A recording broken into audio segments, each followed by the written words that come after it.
when it comes to actress, we know that Julia Roberts is your... Well, but she's nostalgic for me. I'm not saying she's the world's greatest actress. No. I mean, if you've seen Hook, you know that's not the case. I thought she was all right in Hook. But Or Mary Riley. She had an Irish accent for about 30 seconds. And went, bailed oh, out. to hell with it. Who am I kidding? I'm Julia Roberts. I'm great.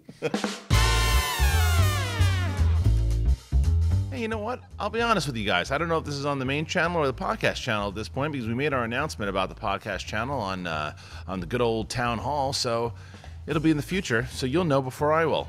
Good on you. This is a fun episode. I got to talk to my friend Heidi Hamilton. And for those of you who don't know her, she is a radio host on the Frosty, Heidi, and Frank show on KLOS in Los Angeles. And she's a very successful radio personality. She is great. She is a friend. I've been doing her show for around 5 years now, and I wanted to learn more about her. And she had a very unique journey, and it was amazing being able to kind of find out more about her. Like I said, I've had producers on, I've had actors and actresses on too, and I wanted to have Heidi on to really tell me more about what she does. So it was great. She's a very inviting personality. You should learn about her. It was a good conversation, and I enjoyed it. Hopefully you will too. This episode of One-on-One with Christian Harloff is brought to you by Rode Microphones and My Rode Reel. We've been talking about this for a little bit here. It's the world's largest short film competition. Right now, there are over 1,000 short films battling to win $1 million worth of prizes, and you can help by voting for your favorite films. There's drama, there's comedy, sci-fi. They're all in there, so head on over to www.myrodereel.com. Don't really need the www, you guys know that by now. I mean, you've been using the internet long enough, but it's myrodereel.com. You watch some films, you vote now for your favorite. You like movies, you like new things, you like helping people, go do it. Welcome back to One-on-One with myself, Christian Harloff, and I have really been kind of switching it up here on One-on-One, and you know, I get guests that will pop in that I don't know, and I have found so far, I love all those guests, but I have found so far that my favorite guests so far have been people that I know very well, people that I have been involved with for a little bit, and my guest here is no exception to that. I have been doing her show for, it's like 5 years now or something along those lines. She is one of the best radio personalities that I've come into contact with in doing this, and she is on the show Frosty, Heidi, and Frank on KLOS in Los Angeles, and it is Ms. Heidi Hamilton. Oh, hey, Christian. I'm fine. I'm honored. I mean, I've watched and I've listened, and I mean, I'm up there with some heavy hitters now. This is pretty cool. You know, it's funny though. Once we're done with this, I think people are going to realize what a firecracker that you as Augsy, because I said this as we were sitting down for coffee beforehand too. I'm warning the audience right now that because we've had even the brief conversations that you and I have had on the air where we're a bit censored because of FCC and whatnot. Right, but with a look, we know we can. With a couple of different things that have been said, this could get raunchy today. Well, it might. I mean, if I need to be on my best behavior, I certainly can be. Come on. I mean, you tell me. Why? No, we're here. I mean, I don't want to upset Collider. I don't want to upset, We're here because I don't want you to be on your best behavior. Perfect. Yeah, I want to get into all of it because I have so many questions for you because there's things that we've had conversations, and there's things that I've always wanted to ask you, but not enough time. Mm-hmm. And things that you... The answer is yes. Everything. Well, actually twice. Yeah. But one of the times I didn't. I didn't really like it. Didn't really like it. No, and we'll probably find out what the hell that is. I'll tell you that. Let's start with radio. Okay. How do you get involved in radio? Because you've been doing it for how long now?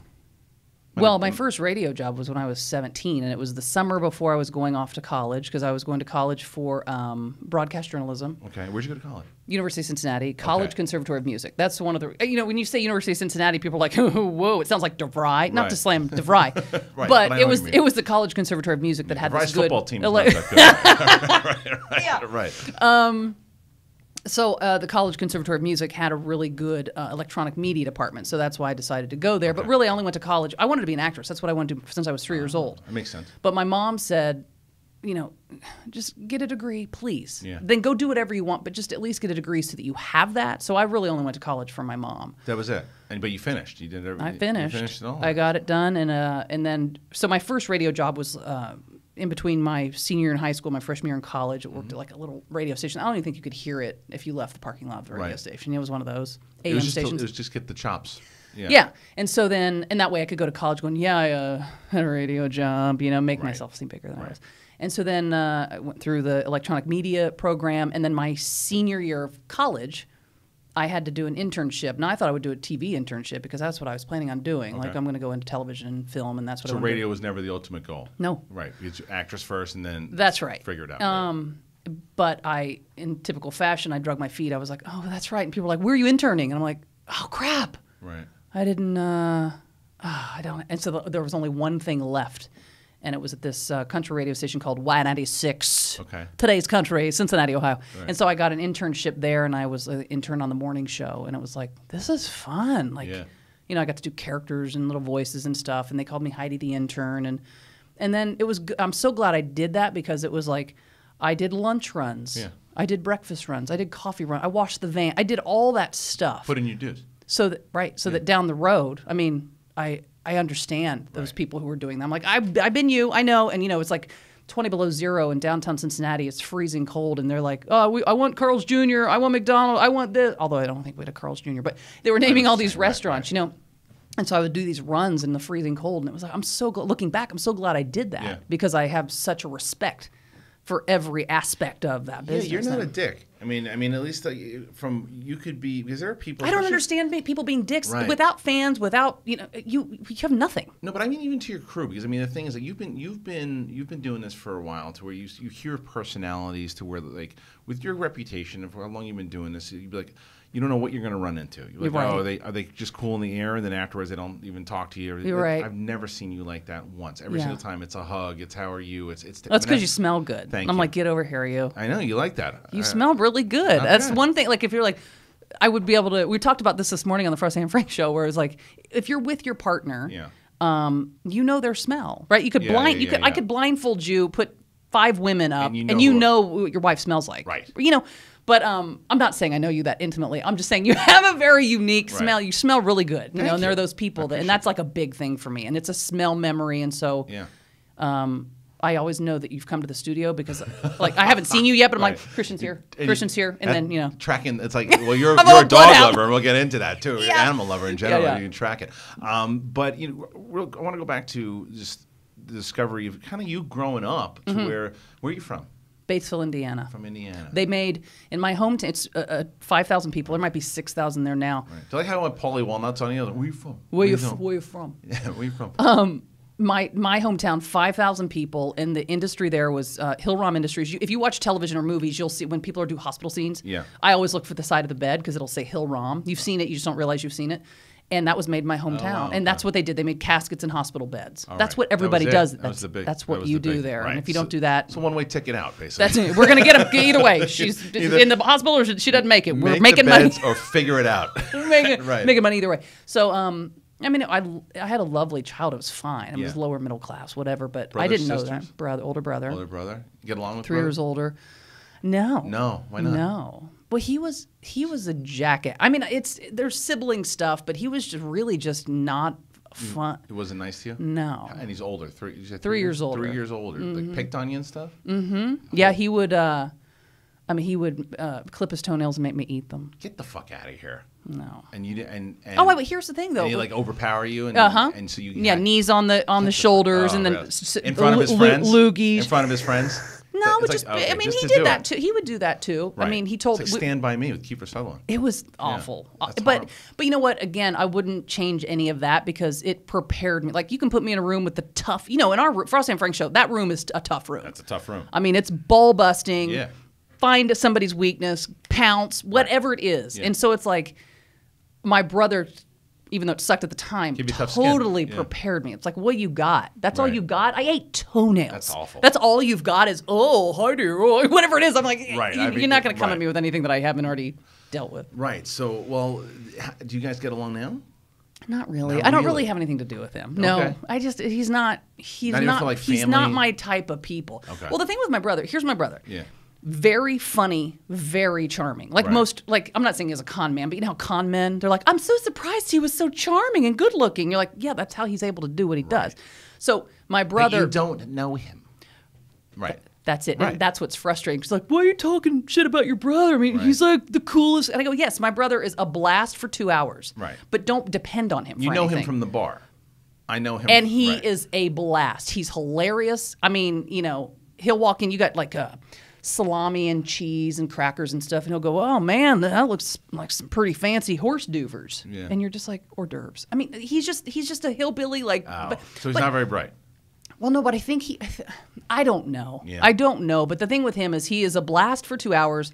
But then I will come all the way, from California to Indiana, and on a Friday night we're hanging at the bar, having drinks, and he's like, "I miss you. I can't. Tomorrow, let's go to lunch. Let's do this." And okay, I never see him again.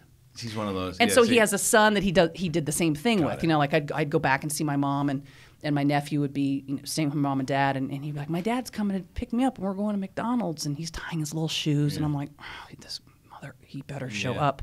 See, and he doesn't. It just I can't respect that as a human being. Like he would never be my friend. You know what I mean? He just happens to be my brother. Kind of just flaky and flaky. Did your parents? So parents still alive? My dad passed away in March. March. Yeah, just recently. Yeah, right. I knew that. Right, sorry. heart attack. Yes, I'm sorry. Yeah, my mom is. So my mom is. mom? My mom's a single lady now. Single lady. So what it? Because before, I want to talk one more thing about with your brother too, with your parents as they're. Because you don't want to see your kids fighting and right. What did they ever try to rep it, or they just said, it is what it is, they'll figure it out? Was it tough love? No, so it would be like, this is exactly how it would go down. So we would be upstairs, we'd be playing a board game or whatever, and then the toenail incident would happen, or him hurting me, or do you rat him out? Do you say like this? I would be like, stop, stop, and my mom would say, stop screaming.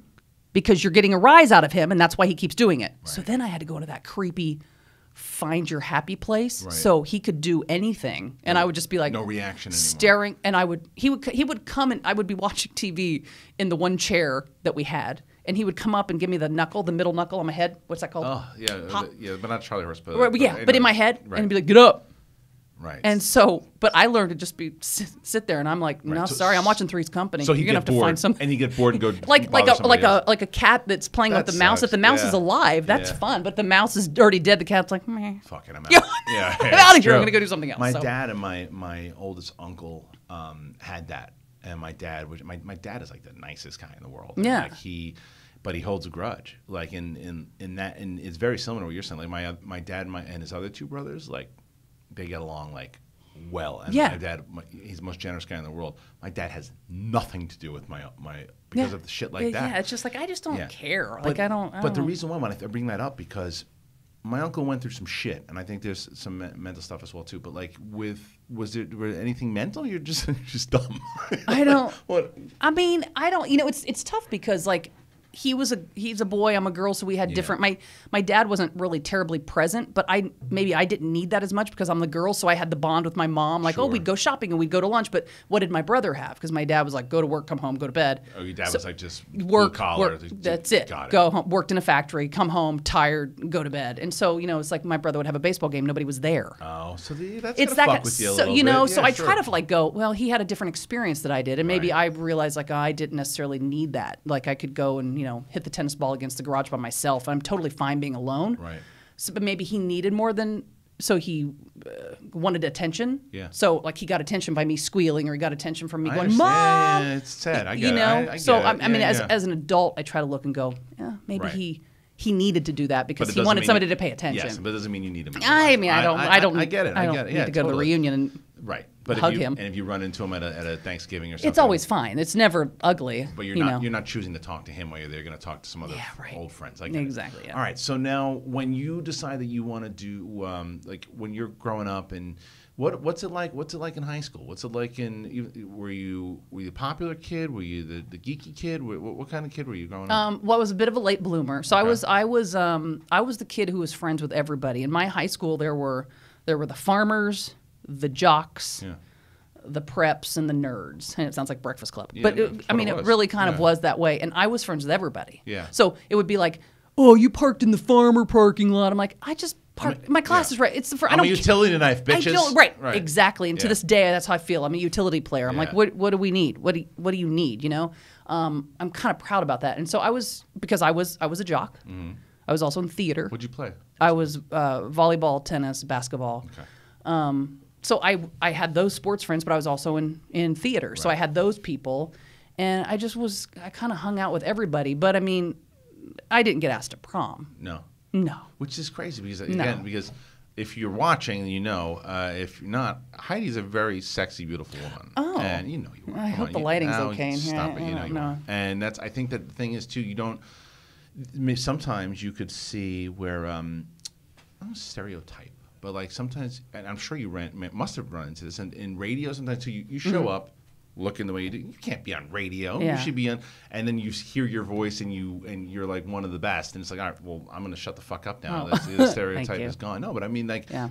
we'll get into if that had happened to you once we get to the success in radio. But like, so you said late bloomer. So late bloomer. Like we didn't have money, so I was a thumb sucker way longer than I should have been. So my teeth were jacked up. Oh shit. Okay. To what? Honestly? Yeah. Well, it was my 32. I would I still do it. I have an oral fixation.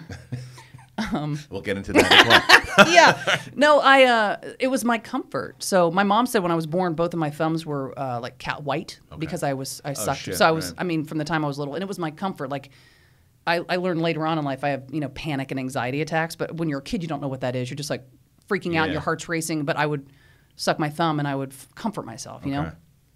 But that led to really bad teeth, like so much so that I could bite down and slide my thumb in and out of my teeth. I mean, buck So just teeth, jacked overbite. up. Yeah. And we didn't have any money. And then I also was on some sort of medication as a kid for tonsillitis or something that fuck. turned my one tooth in the front yellow.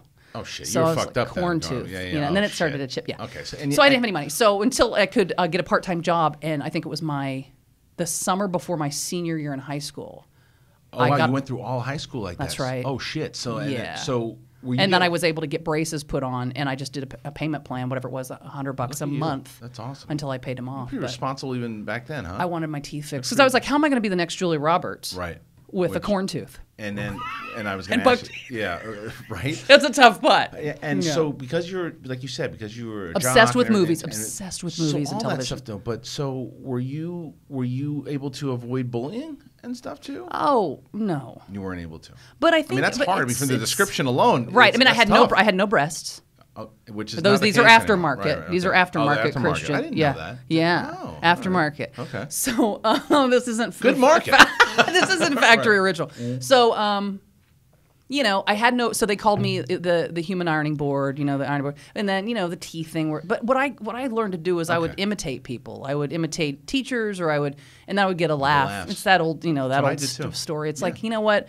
I'm not going to be prom queen. I'm not going to be homecoming queen, and that's fine. I don't need to, because I had that mentality of Right. I just got to get through this so I can get out of here, so I can go be the next Julia Roberts and Oprah Winfrey. You and all that find stuff. your rhythm, man, and That's right. and you know how to read the room. You know how to read the room, and that was the same thing that I did too. I was fucked up when I was a kid too. Like, and I was just, I was messed up because my parents divorced and everything. Oh, And I yeah. wasn't handling it the right way, and but I knew, because I was a pretty good kid, a student from Yeah, I was decent, too. until like 5th grade, and then that's when they split They got up. divorced. And I didn't, you reflect on it and you realize, well, that's why I was fucked up. And I Right. was looking for attention any way I could get it.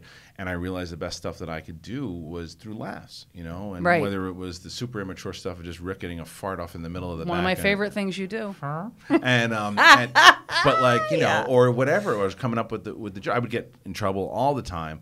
Always not for fighting and shit, but for cracking jokes when I wasn't supposed Right. to. You're like, pay attention in class, Yeah, and then I made a career out of it. So Right. same type of thing. Look at him now. Well, yeah, and Mrs. Williams, or whatever your name is. yeah, it was Sister Williams. Oh, yes, see, I'm I went- Catholic yeah, I went to school girl, Catholic too. school also. So it's like, I went to all boys Catholic high school. Oh, I went to an all-girl. I went to Catholic school throughout my childhood, Yeah. and then my freshman year in high school, I went to all-girls Catholic school. Well, that was good for you. Yeah. Well, I didn't know that then. You didn't know back then. No. Okay, so No. now let's talk about that. Oh, all right. I Let's knew get that into- was coming. because I'm confused. Go. with it. I am, and I want to know, because you're married to a lovely woman.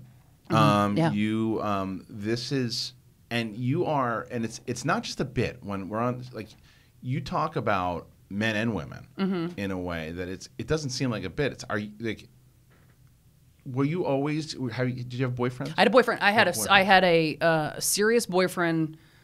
Like my senior year in high school, I met him. But the thing is, like, he didn't know how old I was because I was old for my class. Okay. So while everybody else was going off to college, I still had one more year of high school. Oh, shit. Because I missed my going to school by like 9 days. Oh, yeah, So I was yeah, hanging I out know with all these that people really like, well. I'm Yep. going to Indiana University. I'm going to Purdue. I'm going, and he's like, where are you going? And I went, Home.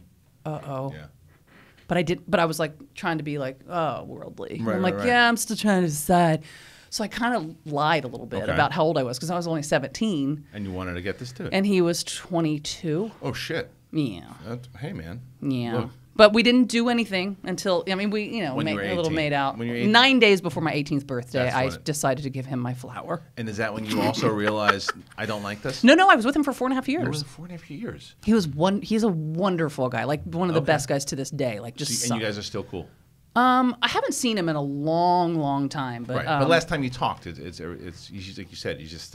But it was funny because I found out through, because he's still back in that hometown and everything. Yeah. And when we were together, and I was like 17, 18, Mm-hmm. 19, 20, and we were talking about one day when we have kids. And I wow. said, and I loved the show Family Ties. So the mom on that's Family great. Ties, Meredith Yeah. Baxter Burney, her Yeah. name was Elise, right? Yes. So my first boyfriend's mom's name was Rose. And I said, one day I want to name a little girl Elise. And he's like, yeah, I like that. He's like, but, I always thought maybe my mom should be. And I go, okay. So he's like, Elise Rose. Fine. We break up, obviously. Right. Years later, my mom says, oh, Joe, he got married and they have a little girl. And I go, oh, really? And she goes, yeah. I said, what's her name? I'm not really sure. I'm going to find out. So my mom calls. She goes, it's Elise Rose or something. I Oh was like, wow.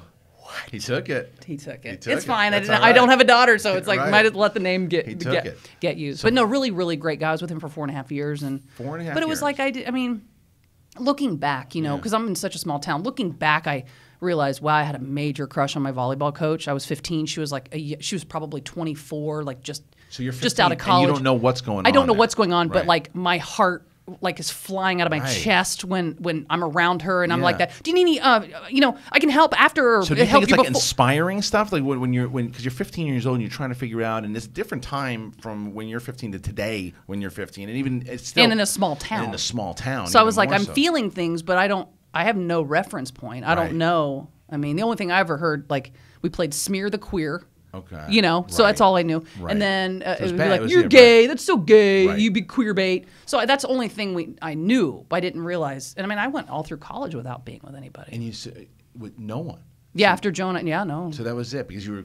I was just confused. like, I don't know what's happening. So, yeah, you're confused. Yeah. So it's like. So I sort of just, that's why I said I focused on I'm going to be an actress. Right. So I was like watching every Julia Roberts movie, watching every Oprah interview. Any time Julia Roberts was being interviewed by somebody, I was watching that. I was cutting things. Like most girls Right. cut out pictures of hot guys and put on the wall. I had like pictures and Roberts. articles of Julia and Oprah, like my vision wall, my inspiration wall. That's what I focused on. I was like, I'm just Right. got to get And out of here. I had my college And that syllabus. wasn't an attraction thing. That was more No of, sexual thing at all. Right. No. That was more of an inspiring. That's what I'm. So that when it comes to actress, Yeah. you know that Julia Roberts is your. Well, but she's nostalgic for me. I'm not saying she's the world's greatest actress. I No, mean, if you've but seen she's- Hook, that's not the case. I thought she was all right. But I Or Mary Riley. She had an Irish accent for about 30 seconds and went, bailed. oh, to hell with it. Who am I kidding? I'm Julia Roberts. I'm great. And and they were like, it's fine. right. Worst acts, that or Kevin Costner and Robin Hood. Ooh, yeah. He didn't even try. No, he's like, She at least tried for 15 minutes. He said, "Fuck this, I'm Kevin Costner." Exactly. But they saved me because had I not had that focus, like I'm going to be them, and because I didn't have a lot else going on. That was that was my the goal. I goal. would get home and I would just look at one day. I love that. Just get me, Yeah. and it saved me. So I think if you're a kid and you're in a small town or wherever and you feel different, it's like if you find that thing that you can just focus on and go, it gets better. I'm getting out of here. Just focus. Right. Just get through Yeah, it. that's the Focus. thing. I'm going to It's- be, one day I'm going to be working with them or for them or whatever. They'll be working for me. That's very true, and I got a lot of questions from fans about that as well. I mean, I wasn't in a small town; I was in Queens, but still, it's Yeah, but you're in your little neighborhood. It's limiting. It's That's like right. it's like you either become a fixture of that town, which a lot of people did. Yeah, and they're still there. The guys and good for them, Right. for doing. I have a lot of great friends that still live in Yeah, me in too. Queens, and but it's what you say. You had to have focus. I went to San Diego. I think I've still told the story. I have no idea. I went to San Diego when I was like 13. It was a midst of my. Like my parents still to this day do not get along. Really? Oh, they hate each other. How many kids? You and who? A brother? Me and my two brothers, and they are fraternal. So my brother. weddings and babies. They won't. They don't. I had to sit in my wedding. They sat in the same row. I don't if they talked to each other once or twice, I would have been surprised. See, kid, and now as a parent, don't you go? I don't want to put that kind of a burden on my kid. So I'm going to for 2 hours, for 3 hours. I can. Hi, how are you? You would think, but they said they have their personalities are so different, and they just. It was a really bad divorce, like in general. So they just sorry. At 10, you're going through that. Well, that's kind of what I know. Is just I look back at stuff, and I handled. And I'm emotional in general, but like back then, I didn't have a handle on it, so it'll fuck you up. But right. But anyway, so the point. Where we start with this? Because I was. Talking about your mom. But when you went to San Diego. I went to San Diego, like you said, 13. Right. So that was when. So when they started going into. It was bad at that point, right? It was like probably 2 years into their kind of splitting up and everything too. Yeah, and you were seeing your dad every other weekend or whatever it was. Yeah, and it was, and I get along with my dad very well. I mean, my dad and I are really tight. But like, there was my mom had a friend who lived in San Diego, and she wanted to take me and my mom wanted to take me and my brothers to San Diego for like 3 weeks. To me, that's like summer vacation kind of thing. It was another planet. Well, yeah, I had never. I mean, I've been California. Exactly. SeaWorld. All that. Comic-Con. Wait, it's movies. You didn't know and I'm a movie fanatic. Yeah. So the Comic-Con was around, but right. it was not what it is today. Yeah. But in my head, it's a planet, and I was in the way that I am now thinking about like fantasy and shit too. I was like, what's that gonna be like? Like, because I was like, again, awkward and I didn't know what to expect, and I went there. And I was like the cool New York kid. Right. Yeah, you're never a hero in your hometown. Never, but you go there and you're like, especially not me. Right. I was the class now you're like, clown oh, well, you're from New York. You're from, right. And you're like, yeah. It's the New York kid. And I was like, this is different. And then it was like the Boys and Girls Club that my mom would send me and my brothers to. Like, and I met all these cool people while I was there. And I was like, because I wasn't like super popular in my school. Right. Like I was the guy cracking jokes with a couple of my buddies. And and I would like be geeking out with my friends over like wrestling and comic books and all that kind of shit, Star Wars. And then I go out to California. I'm like, wait a minute, like, and I wasn't picking up girls or anything like that. I had crushed. There was this girl. Well, you were 13. Well, you're 13, so that's about the time that you're getting all those funny, weird feelings. I had a crush on this girl named Vanessa when I was in school. Look at him now, you big dummy. She couldn't give a fuck about me. And no, actually, she's funny. She's married to. She's a sweetheart. And we actually do. We keep up with each other. That's too. Awesome. But I was 12 or 13 at the time, and I was awkward. Had the 80s mullet and everything. Horrendous. But when I'm going to San Diego, I'm talking to girls, and I'm like, well, this is new. Right. Like, you probably feel like I have nothing to lose anyway. I'm only gonna be here 3 weeks. Who cares? I had nothing to lose whatsoever, and I loved it. And I said to myself after that trip on the way back, I'm like, I am moving to California. I was like, one way or another, I'm going to end up here. And I was 12 or 13 years old, and I'm like, I'm going to move here. Look at that. You manifested that. Well, that's kind of off your point. Right. What you were saying before, you just know you have the goal. And I went through a lot of shit kind of throughout the years. From New York to upstate New York to Florida, and then to get on the goal and go to California. So and my mom always said to me too, she's like, I have no idea where this came from. Like a lot of people go, oh, I have an uncle who's a musician, or I had an aunt who's an actor. Nothing. My mom said from the time, it was almost like a past life thing. Right. She was like, from the time you were 3 or 4 or 5 years old, it's all you talked about. And she goes, we were like, okay.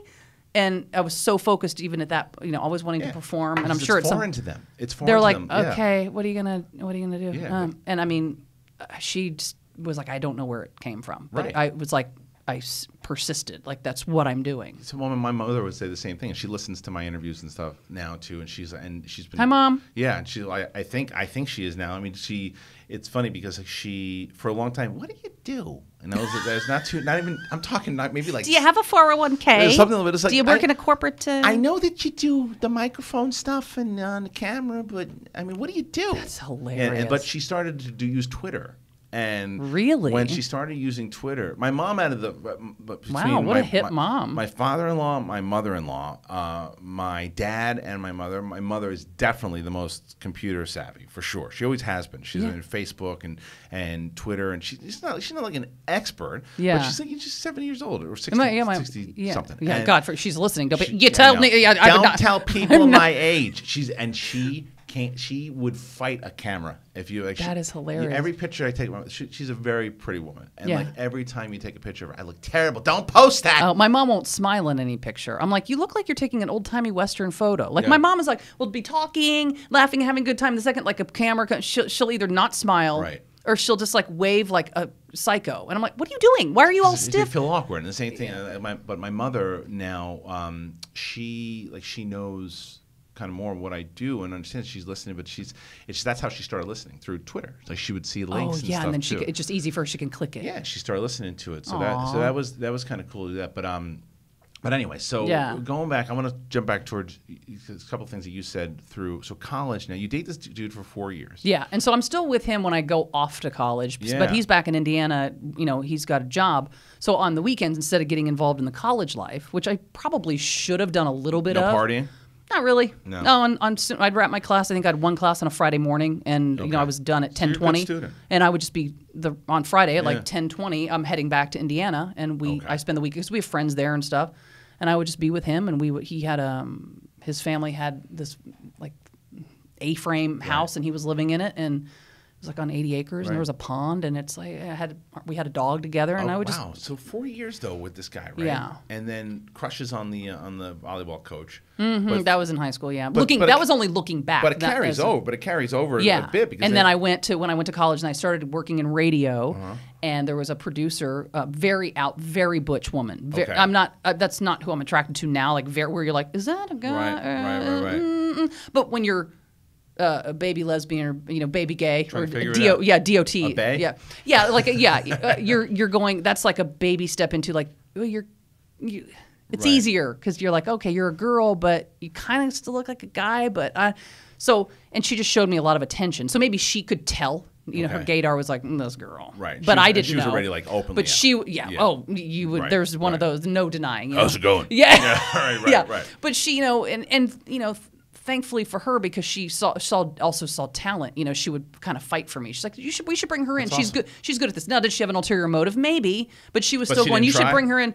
Not in the beginning, and then one of those went out one night like as a radio station, and we were parked in two different places, and she was like, "Oh, I can drive you to your car." Uh-oh. So what happened? She like a 2-hour makeout session. Oh, so it happened. Oh yeah. Oh wait, so that was the first.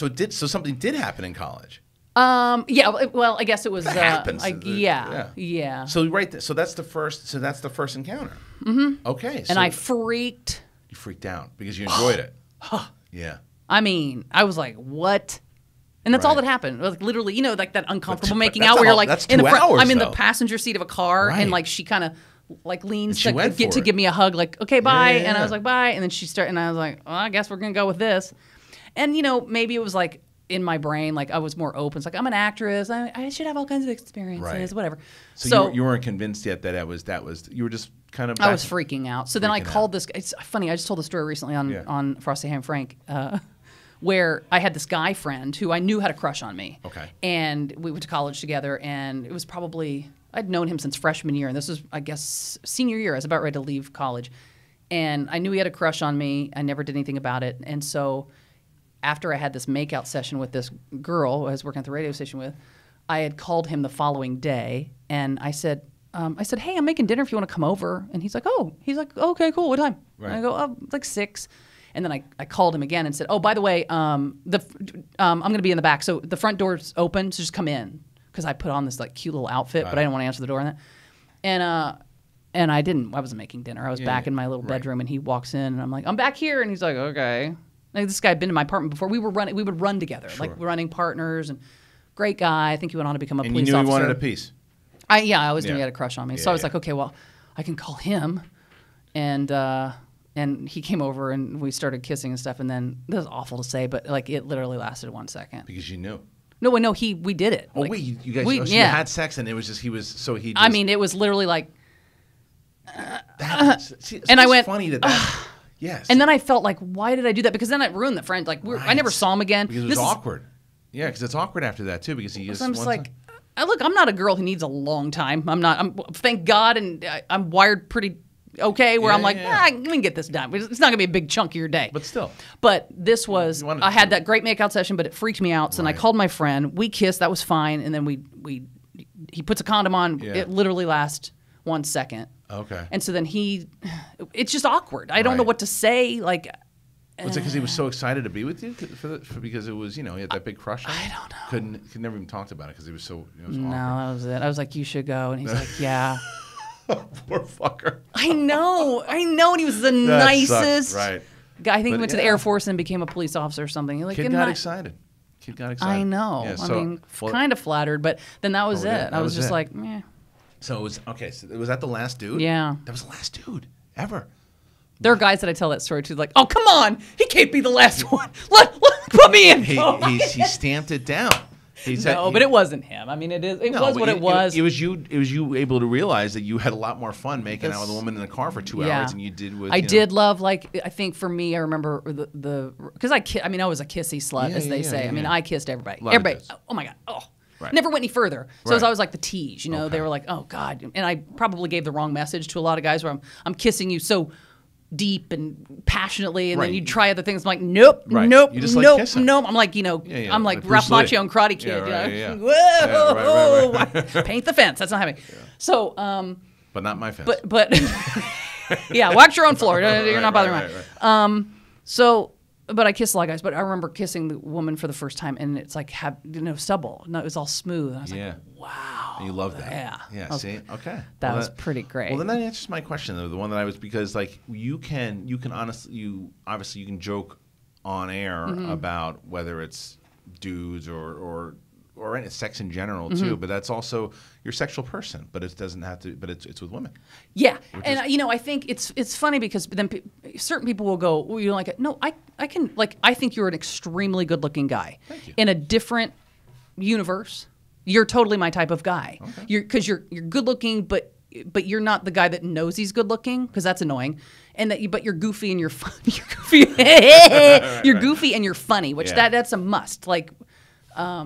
So when people say, "Oh, women always say funny," that's number one. Well, you can't. Yeah, you can't be funny and unattractive. We would have had a good makeout sesh. Oh, yeah, that's back in the con. Yeah, for sure, 100%. Right. But I can appreciate good-looking men. I can go, "Wow, that damn, he is fine." But it's like I can look at a Maserati and go, wow, that's a beautiful. I don't want to drive one, but I'm like, I can appreciate it. It's like art. I can look and go, that's a beautiful man right there. Okay, it doesn't mean any. It's, you could probably do the same thing with men. You can go, that's a good looking guy. Yeah, like you look at George Clooney and you go, you get it. You're like classically good looking. And George Clooney's one of those guys that you wouldn't even know, because sometimes you can tell like a modern guy. Right. He's a guy he would have been attractive in the 20s, the 30s, the 40s. Yeah, he is old school. He's classic. Yeah, but there's a difference though too, and whether it's a stereotype or double standard or not, is that if I was on, I could, but if I was on the radio I couldn't joke about George Clooney's penis with him. Well, I could and I couldn't. Right.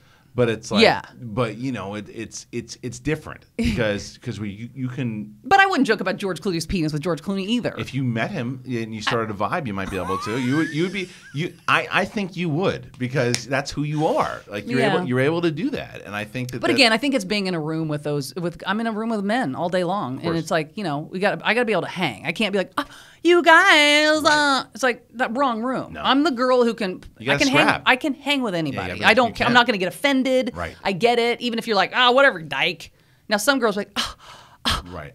It's not coming from a place of hate. I think that's what we all need to like. Let's reel Depends on where that comes from. Well, that's true. Like I was imitating Frank right there. Right. But I know that there's no hate behind that. He's ball busting me just like he would ball bust one of the guys. And actually, I should look at that as a compliment. Right. So I think when somebody's doing that, again, it depends on where it's coming from. But we can't just automatically let a word take us to a place of like, you don't get offended easily. Not really. You can't, because you've been through too much shit.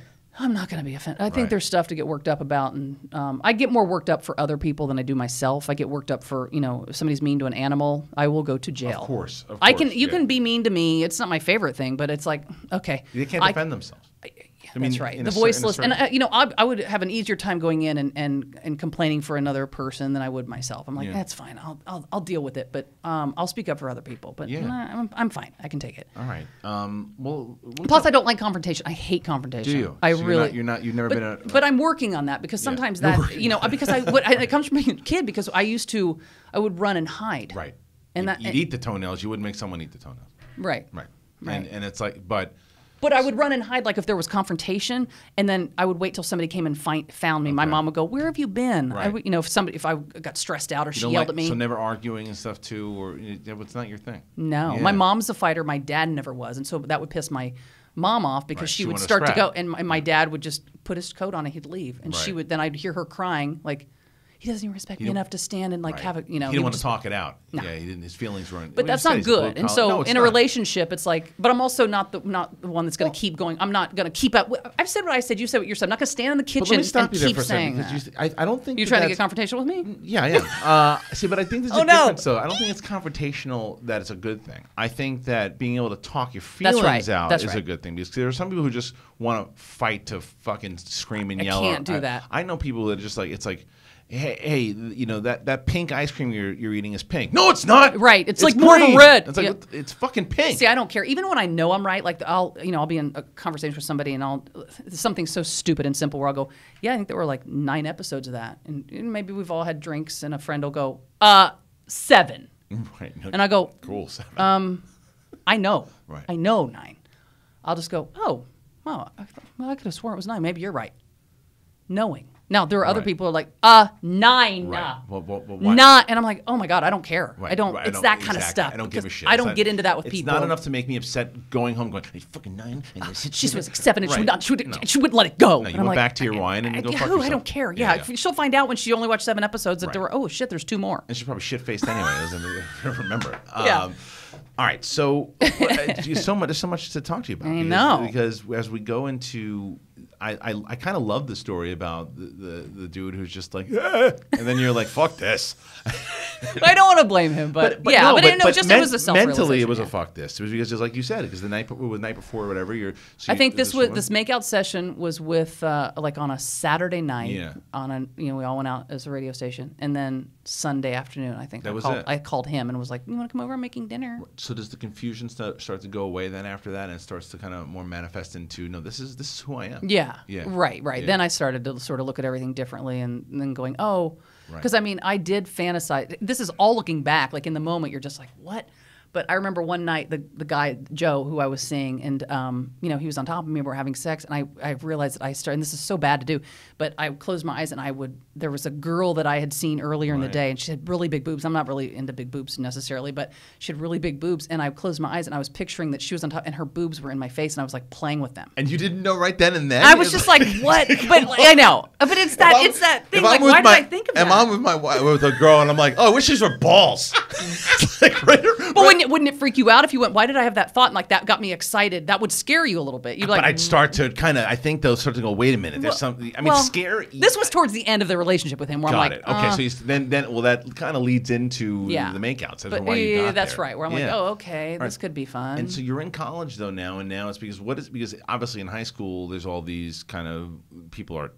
It's not today, and it's also a small town. I know. Is it the same in college? And because.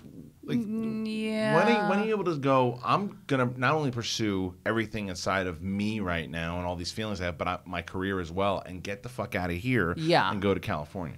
I moved. So this was, let's see, I graduated college in 96. Okay. And then I moved to Los Angeles in June of 97. So I've been here 21 years now. Yeah, I'm who I do declare I'm giving my age. It's all right. I don't care. 99. I'm not wrapped up in that. It's like, I'm never going to be some Hollywood starlet. Right. She's too old. I'm like, I'm done. That's fine. I'm a character actress now at this point. I'm fine with it. I totally understand. I was just 99. I was hiding my age for a long time too. But I don't care anymore. Yeah. You think? I'm proud of it. You know what? I've been in Los Angeles. I've made a living here. I've been with Frost and Frank. I mean, we're coming up on, it'll be 18 years in this show since September of 2000. Which I can't wait to get into. Really dive into that because I'm so fascinated by you guys. A long time. So I'm proud of my age. It is what it is. As you should be. I'm fine. And so when you get out here. I'd rather say I'm older so that people think I look amazing. You like start amazing. To go, you know, she's 67 years old. And you'd be like, what? Yeah. She looks great. As opposed to lying down. I feel like lying down.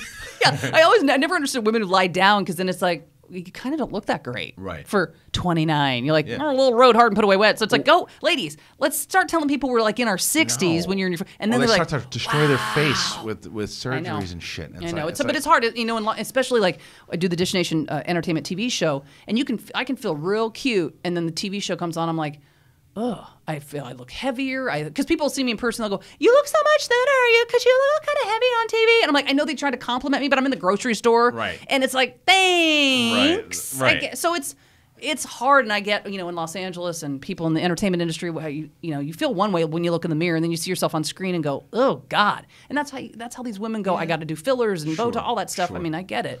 Yeah, it's hard. Harder to be a woman, I think. I than might guy. be in just an old school thing. I find, and I'm attracted to older women in general. Like, and I just think that I like natural progression. Right. To me, like Michelle Pfeiffer, who might have some work, whatever it is. It's subtle. Right. Like Judi Dench, it's like it just like I love that about you. Because Meg Ryan ruined herself. Christian. Nicole Kidman backed off. Yeah. Nicole Kidman was starting to go down because everyone starts to get that same fucking face. You start to look alike. It's like Catwoman. That's right. It's like a cat face, and it's right. It's like when guys start to do things, they start to look like old women. Yeah. Because you can, like Mickey Rourke, look, he was a good-looking dude. See? And he, granted, boxing messed his face up and stuff too, but he did a lot of things to his face. And it's like, I just never, and it might be ignorant, right? I just would rather see a woman just kind of progress naturally. Right. Like, that's why my wife has no interest in doing that stuff. Really? No. And as much as, like, my mother-in-law, she'll kind of talk like this and say, oh, what's happening? Like, completely out of it, right? Yeah. Didn't touch herself. Like, she just normally, she's almost 80 years old. Wow. God bless. And she's really, she was a really good-looking woman when she was younger. And so now she's a handsome woman. But she's an 80-year-old woman who looks, and it's like, I don't know. It's a natural progression for me that it's everybody's. Like Courtney Cox talked about that too, where for a while she was so beautiful, and then she got all this fillers and she started to look weird. And she even acknowed, she goes, I look weird, and she let it all. Let it go. I mean, that's how like Nicole Kidman to me was the perfect example for that. And like, although who I saw watched the roast of Bruce Willis last night. I know, I missed that. They'll air it 1,000 times. Yeah. Demand. But Demi Moore, who definitely has work. Yeah. She looks good. Yeah. I mean, you can do it right. But it can turn into a fucking disaster if you do it wrong. I know, and it's like, God, you the have Versace or whatever. Oh. Yeah, I know. You got a donut explode. It's like it's all off. It's fucking awful, man. Oh, I know. Who knows what the hell she looked like? I know. Anyway, so what I do want to go to. So then we get to LA, and you're in. So who were your inspirations? We know who your inspirations were as far as Oprah and Julia Roberts, but were you listening to radio? Like, did you have some inspirations in radio? Yeah, I mean, growing up, we would listen to Bob and Tom, and I think they were out of Indianapolis, and I just remember there would be a lot of laughter, and I think for me, and you've probably noticed this too, sometimes just people laughing will make you laugh. Totally. And you have an infectious laugh too. Yeah. So, and maybe it comes from that because I would maybe either as a kid not get the joke or miss the joke, but that room is filled with laughter, and then I would be laughing, and someone would go, "What?" And I'm like, right. I don't know. But or you would just start to laugh at a group of people laughing, like when somebody is just belly laughing, and then that's why everyone wants you in the comedy club. It's just.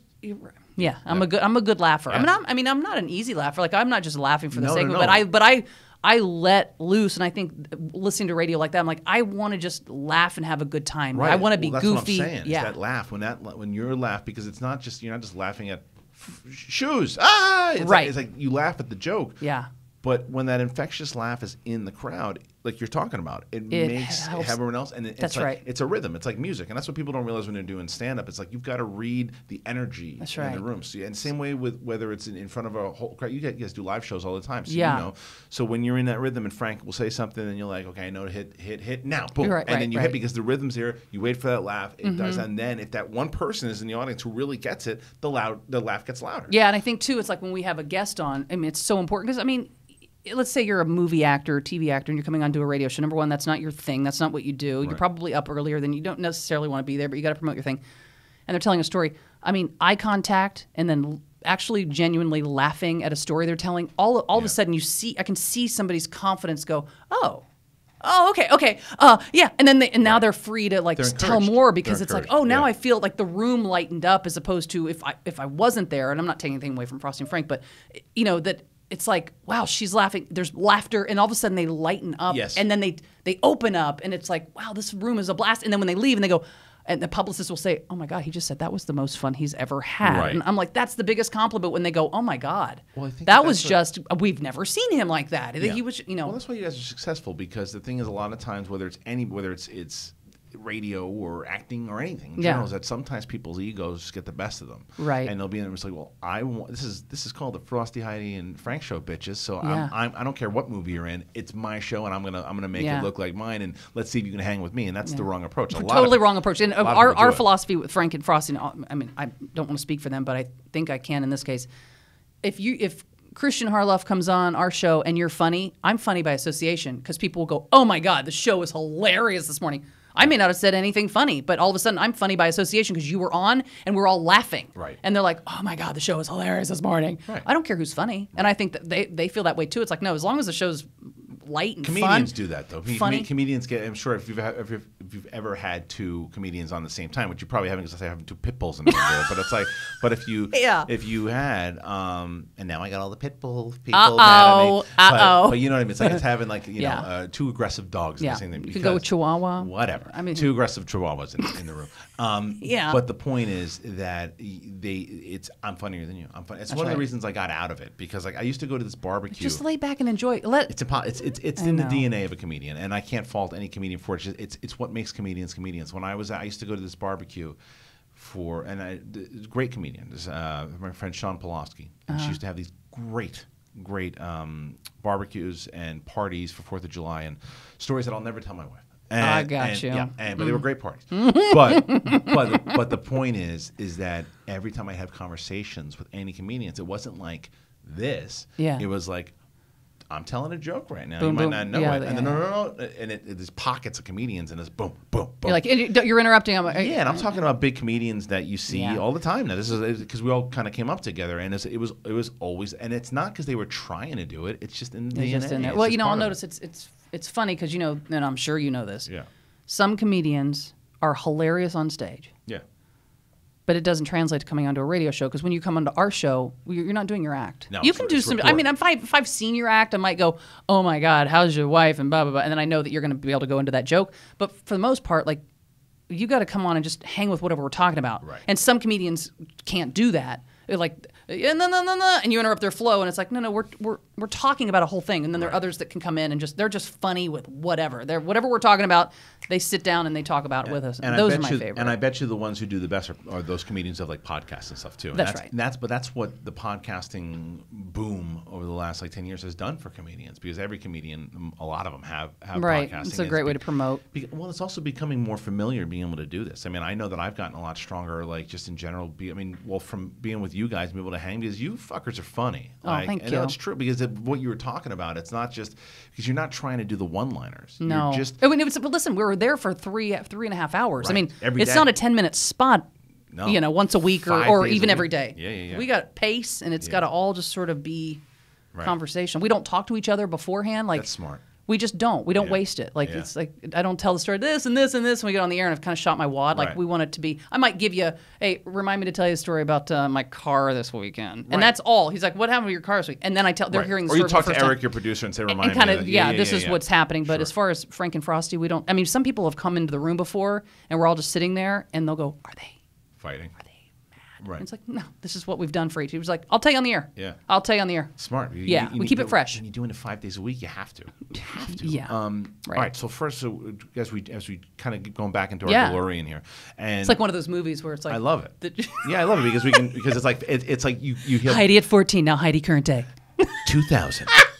2018. Yeah, but I now love we're it. now we're back, and Okay. as we are, you're getting into the radio. And did you ever listen to Howard Stern? Kind of coming up, or not really your thing? We did, I didn't. I don't Wasn't think we really had. I don't think we had it. So I didn't really start listening Okay. to him until we started at 97.1 because he was on in the morning. Then we did middays. And that's why I found you guys. Yeah. Because as we were talking about it. Yeah. Because first time I ever heard you guys, I think it was actually 2004. So we were 4 years into the show by Yes. that point. Okay, so that's when I found you, because I was listening to Stern, and I guess He was on in the morning, and then we were on from like when he was ended. We were on from like 10 to 2. Okay, Something like that, that's exactly middays. right. Okay, What because- yeah. middays! I slept in. What's that like? Right. Oh, Can't even do it anymore. You see, it's no. The price of success. I know, man. It's hard though. So 2000. Thank you. So 2000. 2000. Wow, you're really really pounding it on the table. You want to go back? One more try. Well, I mean, Mom always said you should at least try Try one more twice. time. 2000. And then when do you start to say you start to get gigs? What's the first gig? The first gig in LA, like to where it's like because you're still trying I to be came an out here to be an actress, yeah. right? Well, the problem with that is it's like the blessing and a curse because our show became very successful, and when I was trying to be an actress, I'd get calls, and I had a contract, keep in mind. Yeah. So that was my top priority, and I committed to that, and that's fine. I'd get a call and be like, all right, we have an audition for you at 11:30 in Burbank. And I'm like, I can't do it. All right, so we can move it to 2. When I started with Frosty and Frank, in 2000. So that's when. So you're 96 though. When June 97, June of 97. Yeah. So 3 years though before you get the gig. So I started because we're not brushing over how you met Frank. That we got to get into. Yeah. So 97, I moved out here, and now keep in mind when I was working in Cincinnati after college. I was a helicopter news and traffic reporter, and then I also had I did a little morning show producing. But then I did the helicopter news and traffic reporter, and then I did my own because I wanted to get out of there so badly. Yeah. So I did all the jobs I could. So then I had a shift from 7 to midnight. So I flew in the helicopter from 6 to 9 in the morning. Had you ever been on a helicopter before? No. I was so skinny. Yeah. I was probably 50 pounds thinner than I am now. And you thought you could fucking fly out the damn I was thing. Like. Because I was nauseous all the time. Right. I was like, I can't eat before. Jeez. Because I'm just like, Did you like it? Yeah, I mean, I think I wouldn't do it. I wouldn't do it again. I don't even think you could pay. Not really. No. No. So I always see you doing these videos just for the bit, like where they scare the shit out of you, like roller coasters and all that kind of shit. No, it's not. No, but I have inner ear problems now. They do it because they know that actually you don't like doing that. That's stuff. not my thing. That makes sense. No. Okay. Here's the adrenaline rush that I get that I don't want, but I get. When I have a doctor's appointment, and then they do blood work, and they go, "Hi, so and so calling from Dr. So and so's office." I'm like, shit. Right. Everything's fine. Yeah, that's the adrenaline, and then I sweat, for an hour afterwards. So I was news and traffic reporter in Cincinnati, and then did my 7 to midnight shift at a country radio station, B105. Okay. And then when I moved to Los Angeles, I worked for this company called Metro Networks, and they were a news and traffic service. So when I moved out here, I was like, well, they're out here as well. There's news and traffic out here. I could do that part-time, because I'm going to become Julia Roberts quickly. It's not going to be that long. How would Julia Roberts do traffic? How would she do traffic? Well, as you make your way on the southbound side of the 405, it's a little slow through the Sepulveda Pass. It's not great. As opposed to Gary Busey. Just keep driving. Drive as fast as you can right into the midway there and try not to kill anybody. I'm sensing a Julia Roberts, Gary Busey movie, buddy come, rom-com. Oh, God, can you imagine? Oh, God. Pass the salt. I'll eat it. I would rather have 30 minutes of wonderful than a lifetime of nothing special. Still make noise. They were calling me special the time the moon hit me in the side of the face and I ate a piece of cream cheese. Anyway. Oh, my God. Yeah. All right, so I did that. And so when I moved to Los Angeles, I was like, well, there's Metro Networks there. I've got a contact. And, they liked me in Cincinnati. I was kind of a big fish in a small pond. And so I started doing that, like working for KNX and doing news and traffic for them and just part-time stuff while I was trying to do the acting thing, which, I never really got a lot of auditions, which was very frustrating. Yeah. I'm like, I would see certain shows or certain movies and go, I'd have been perfect for that. Right. Why wasn't I called for that? Were you bad in the audition? Because I hated the fucking audition. I mean, I'm not a great, I would be better now maybe, but I'm not a great, an audition is like being on a first date. Are you, was your first date with your wife as good as, your 45th, dinner with her where you're like, oh, I feel like comfortable now. And, it's, you're not seeing the real person. It's a different, It's hard. And then, you go in and they're like, all right, go ahead and slate and start whenever you're ready. Right. And you're like, okay. No, there's a tree. Yeah. Yeah, and you're like, oh, okay, and then they're reading their lines poorly, but you eventually get used to like when you first do it, you're not expecting that, so you think, I'm already sucking, like they don't even they don't care. They're seeing 45 people, it's like whatever, but yeah. So I never really got a lot of auditions, and that was kind of frustrating. But I was doing this news and traffic thing and making rent, and I was living in an apartment in Van Nuys, and I was like, it's fine. And then I ended up doing traffic for Star 98.7, and that's when Frank and Frosty were with, it was the Jamie, Frosty, and Frank show. Okay. And I was already been doing I was already, well, they were in Denver, and then they were getting ready to move to Los Angeles, but I was already doing news and traffic for a bunch of like, I was Dallas Parker on the sports station, and I was Heidi Hamilton. So Frosty and Frank knew each other already. They knew each other like 30 some years now. Because we're all from Indiana, but they knew each other in Indiana. I didn't know them in Indiana. I did not know that. Yeah, okay. So they They're buddies. Yeah. Oh, Oh, cool. Frosty's a little bit older, but But they knew each other kind of growing up and stuff. Oh, that's. I didn't know that. So. yeah, I think Frank met Frosty when Frank was 17, and Frosty was doing like a local radio in Well, Indiana. if you're not familiar with Heidi Frosty, Heidi and Frank, it's again you can find it also on. Yeah, I mean FHFshow.com. That's Yeah. all of our social media. That's all you Because got the to rapport is phenomenal, and you can tell even more so with the banter that it goes on with them. But now that makes more sense that they knew each other, so you go in. Foundation. Yeah. So I was already doing news and traffic for Yeah. all these different outlets. I would do how it would work is I would do at 8:50 at this. I would do a couple different stations. Well, when I started doing Star for the Jamie Frosty and Frank show, every time they would come to me, they'd be talking about something, and they'd come to me for traffic or news, and they would say, "Oh, hang on, Heidi, weigh in on this, will you?" You know, I was supposed to do traffic, and they'd be weigh in, and I would weigh in and Jamie, a woman. Mm-hmm. Okay. Jamie White, and then I would have something funny to say, and we would be bantering, and they're like, "Oh, well, we don't have any time for traffic, so go ahead and read the sponsorship." And so each time it became like, "Oh, I can't wait till they go to Heidi." Like, "Oh," and I would have my moment, you know. I mean, really, thank God, Jamie White was sort of, you know, throwing it to me. Yeah. And she out of the business now? so that was working out, that was going great, and then Jamie White decided she wanted to work with somebody more high profile, so she got Frank and Frosty fired. Can you say who it was? Yeah, Danny Bonaducci. Oh, get the fuck out of here! Really? Yeah. So it was the Jamie and Danny show, which I hated. Like, I liked what we had going on. And so she got rid of Frosty and Frank. Frosty and Frank. So they were on the sidelines, still getting Okay. paid. I think they had a year and a half left on their contract. Oh, so and they they were kept you on the show with Danny. that was then my contract was up, and when my contract was up with Metro, I was like, I don't want to do it remember anymore. when Danny I don't Bonaducci- want to do it anymore. right, I didn't okay. like. I just don't. That's not my kind of radio. Aggressive. Like Yeah. aggressive and Yeah. like just Confrontational. Was it- not my right. thing. Yeah, Not my no. thing. I'm about being goofy and having a good time, and Right. you know, maybe educating here and there. You know, Right. No, you don't say. So when my contract with Metro, I think I only worked a couple of months, fulfilled my contract with Metro, and then when it was up, I was like, I'm out. Were you getting into fights? and I had no stuff, or money. you Like were I just- wasn't. No, I just No. didn't. I just didn't. I don't fight. Non-aggressive, I know. right. I just did my thing, and I wasn't happy, and I was like, I'm gonna quit a job where I'm getting paid to go to have nothing. Right. But I couldn't do it anymore. I was like, I don't want to do it.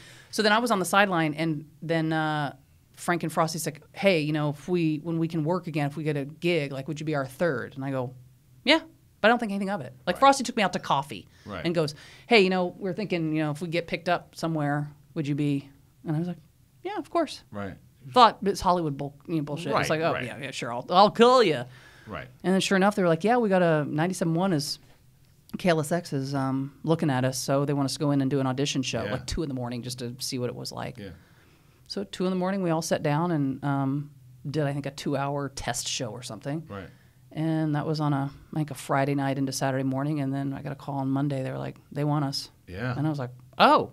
And then I just signed with their agent because I wanted to show. Because I think Jamie had a different agent, and there was some, you know, butting of heads. Like, and I was You like, wanna listen, show I'm unity. about a team. Yeah, I'm a yeah, team. yeah. Like, I'm not. Right. I'm all about a team, and when I commit, I'm full 100%. And so I was like, whoever you guys have, that's So fine you for kind me. of wonderfully fell into it. Totally. It's great. Totally. Yeah, because and, you know, a lot of people are like, oh, yeah, that's luck. Yes, of course. But I mean, it's 18 years later. It's not like. What isn't luck? Well, right. Yeah, what isn't luck? Right. I mean, it's like it's being in the right place at the right Right. time. you I know? mean, I had my moments during when I was supposed to do traffic to shine and be Right. like, oh, she was. And you oh, took that's advantage. Funny. So That's funny. That's, She was and funny. that's why it's not luck. It's luck in the Right. fact to where it's like it's luck to where it's circumstance. Yeah. It's the being able to be there and meet Heidi, meet Frank and meet Frosty. Yeah. But it's like you said, you got to take your shots when you take them, because if you're not good in those shots, they're going to ask you to be on 97.1. Exactly. So Right, if they right, do right. ask you, then you come on there and like, so what's, because you and Frank have like such an incredible relationship in general, right? Mm-hmm. And so what's it like behind the scenes with you guys? Like when you're first starting out, you're like, okay, I really vibe with this dude. I really vibe with Frosty. Like, Well, I think why it works is because, you know, not that Frank's not goofy. You know, he has his goofy moments, but Frosty's a real goofball. yeah. Frank's like the sergeant. Yeah, I'm a real goofball Yeah, too, but yeah. I'm also then, you know, I think I'm a mix of the two of them. So sometimes I'm totally on board with Frank and we're giving each other, I was like, oh my God, totally. Frosty, you're an idiot. Right. What do you... And then other times I'm with Frosty going, you know, we're being goofballs, and Frank's like, oh, Jesus, these two. Right. And I'm like, well, what? the what? dad. He's the dad. It's Yeah. that mix of there's a little bit of each of them in me, Yeah. so then I can kind of hang with either one at different times. Right. You know. So I think that's why that works. And but how I mean, long were you there on 97.1? we were there from 2000 until 2009. It's a and, run. And we only got we got fired there because they switched formats because it was an expensive format. The FM Talk, because it was Stern, and then and when Stern retired, went to Sirius, then it was Corolla. Right. So it was Corolla, us, and he bailed Tom too. Likas. It wasn't working on for him, and then he would do his own podcast. Well, yeah, but we were highly successful. We were number one in the Men 2554, which is the demo. Right. Time after time after time. So we got to be a real expensive show through bonuses and all that kind of stuff. So the station was like, well, we could pay somebody $8 an hour and play Britney Spears Womanizer, and they changed it to AMP. And so we were like, at the number one spot, you think ratings are great. What are they going to do? So even if our ratings are great now at KLOS, but I never rest because I think we got fired for being successful, right? Because we got expensive, right? So that flipped formats, and then we did a year at at KABC, 790 KBC, and AM. Oh my God, that was not that. Yes, because it's AM. The format, it was like the news and the topic. And who's looking for AM? No one's looking for AM. But we did it because our boss for 9 years at 97.1 moved over there and was like, listen, you're going to come over. Right. It's going to be great. You're going to do what you do. It'll just be done on AM. Well, we signed the contract. When we got over there, it was like, no, that's not what's going to happen.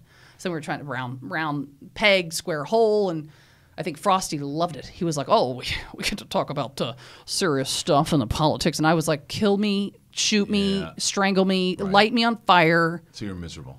Oh. Yeah. For a year. For a year, we had a contract. Right. That's tough. And so at the end of that year, I was like, I think Frank and I were both like, hey, I'm not re-signing. I can't do this. This is like 2012, right? No, this was 2000. This was 2010. Okay. So we signed there in, so I think like October of 2009. So then October of 2010, they were like, we're going to let you. And we're like, we're good. Right. So then Frosty says, I'm going to retire. Got it. So Frank and I were like, oh, okay. Now this is, at this point, 10 years of an established show. Right. And he's like, well, I'm done. And we're like, okay, shit. Moving back home? Or just he, I think like I said, when he loved KBC, so I think he was going to stay there. Like he wanted to do AM Talk Radio, be like Rush Limbaugh and Sean Hannity. Which is so funny when I can see it. Yeah. But like because he is such a goofball, and like when I'm on talking movies with him. Yeah. But you can see that. Oh yeah. He wants to dig in, and Right. he's a political science major, and so he was loving I love KBC. Frosty. Yeah. He was loving KBC. Where Frank and I were just like, please kill us. Just drive the car off the cliff, please. Right. We will thank you. Right. So that went away. Frosty retired, and then Frank and I were like, well, he's like, we'll do it ourselves. And so I think like a day and a half, Frank and Eric and Eric Smith, who's our producer, Right. who's the best. Yeah. I mean, this kid is musically talented. I mean, he's Where'd you like, find I say him? kid, he's not Where'd a kid. you find him? Frosty found him. Frosty found him. wow. Eric was playing guitar on Okay. 3rd Street Promenade. He's an amazing musician and producer. Learning so much today. And Eric would make money by people would walk by and he would go, tell me your name, and somebody would give him a name. What do you do? And he would write a custom song all day. Like he would spend 8 hours on the promenade writing a custom song. Really talented. So he signed on like when we were still at 97.1. He would do little things for us, Right. one-offs here and there, songs or whatever. Yep. And then so when we eventually did our own thing, we checked in with Eric, and I mean, he got us up and running, and like did our, we were at HeidiandFrank.com, and for 2 years, we just did the online thing with the podcasting. Yeah. So we did a hybrid. So we would do subscription, which was commercial free, but then we would also have advertising and stuff like that. So we did that for 2 years, and that was hugely successful, and so much so that KLOS would, because Mark and Brian were the mornings at the time, they wouldn't do any events. So if like there was an appearance for St. Patrick's Day at Hooters, right. Mark and Brian, Mark was in North Carolina, wasn't even here, so they didn't do any appearances, and KLOS would be like, could you and Frank do a bar event, and do like a 2-hour hosting? Sure. And so it was money. So This we're is like, like what, 2013? 2000. No, this was 2000. We were on our own from 2010 to 2012. Right, and that's why. So 2012, KLOS hired us to do, because Mark and Brian, they retired, and we got the phone call, you guys want to do a morning show? And we're like, yeah, okay. That's why I don't want to jump through that yet. Okay. Because that's how we know each other, is because of Toad Hop.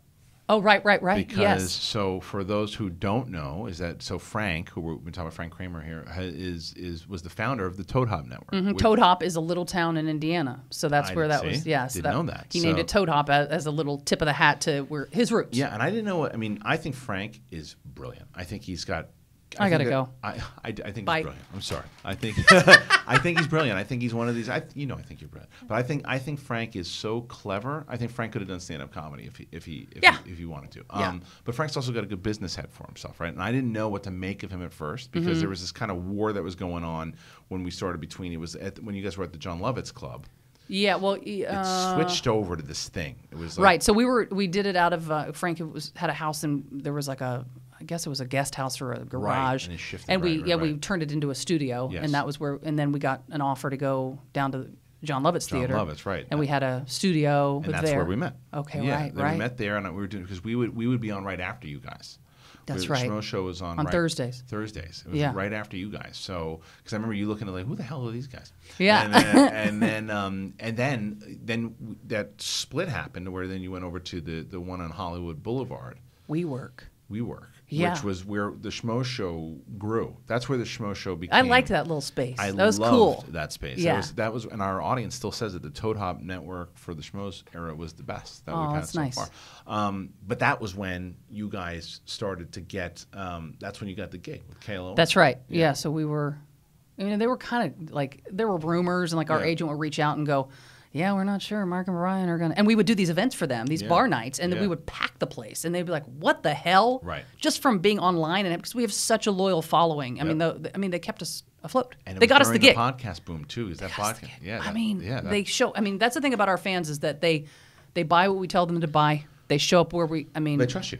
That's right. They trust and you. so, and that's why when I do endorsements and stuff, I'm like, no, I don't. Right. If I'm not going to do it because Well, they know. if it's shitty, They know. and then it just comes back on me, and so on us. St. Jude's, we hit record numbers because our fans reached. We said, can you donate the $20, and they did, and we're going to St. Jude.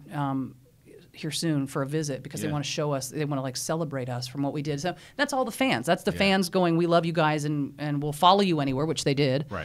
And KLOS saw that. So when Mark and Brian, they didn't really have any leverage because it's like, well, if they don't sign, we're in the wings. And so we Right. got that call. I was listening live to KLOS, and there was that show of, is Brian going to retire? Because Mark was already retiring. So is Brian going to go on? Right. On his own and Brian was like, well, it's today I would just want to say that this is it for me, and I'm listening and I'm going, holy shit. Right. And my phone rang and my agent was like, you're a morning girl, and I was like, oh my god, And that was it. that was it. And that then was again, listen to the show, guys. Listen to the Thank show. You can listen on the website. You can listen if you're in LA at KLOS. yeah, we have an app too, FHF show. And you can it is a really good show. And Mark just can't do it as much anymore. Well, Mark might be able to do it more because they moved Movie Talk to 4. So I didn't. Tell Oh, you cool. that. Yeah, He I might mean, be we able love to do it. obviously we love when you're both in, but Yeah.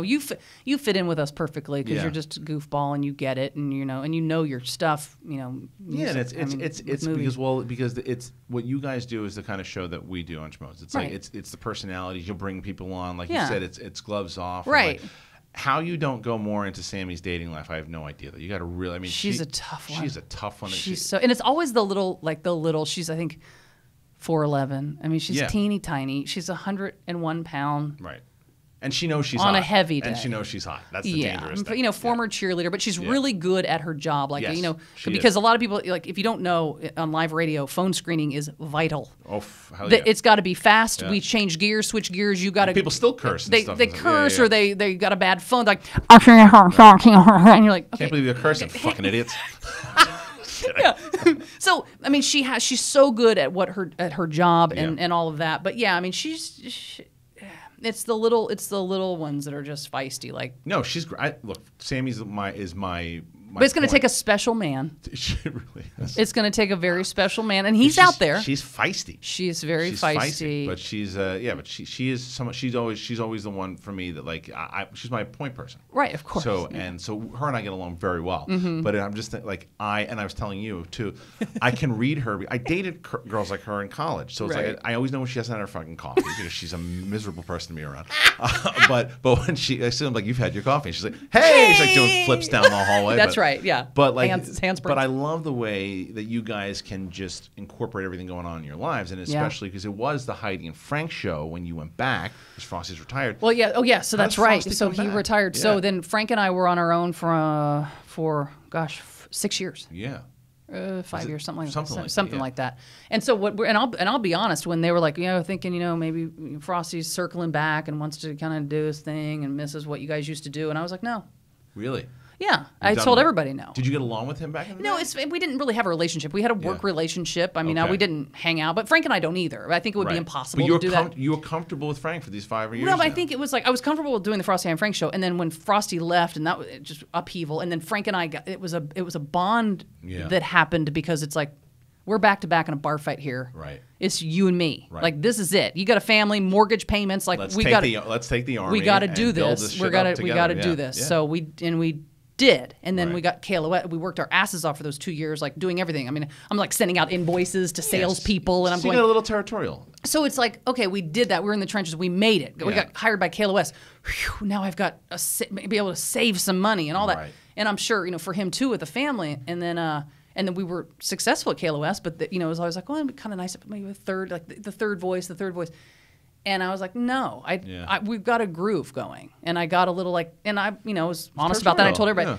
And then my worry was too, is he'd been gone for so long, and Frank and I had this rhythm that I thought, well, and then it was like, well, it's happening. Yeah. So And deal the with it. higher ups just made the call. Yeah. And so then I was like, once I gave my opinion, Yeah. and then once something happens, I totally embrace because I have no choice. I'm not going to go, harumph. I'm never going to. I'm not laughing at anything you say because I didn't want this to happen. Because It's not when who I you're, am. because when you're that, you're Suzanne Summers and you're out the door. It's not who I am. Yeah. Yeah. Not who I am. So I'm like, okay, even if I don't want something to happen, if it is, then I embrace it and I make the best of it. And I'm going, you know what? It's happening because it's supposed to happen. Right. We started back up, and it was like nothing had ever. Yeah. It was like, oh yeah, this is couldn't- all like yeah. how it was, and it was awesome. And I'm so glad he's back because He I has take a- less beating.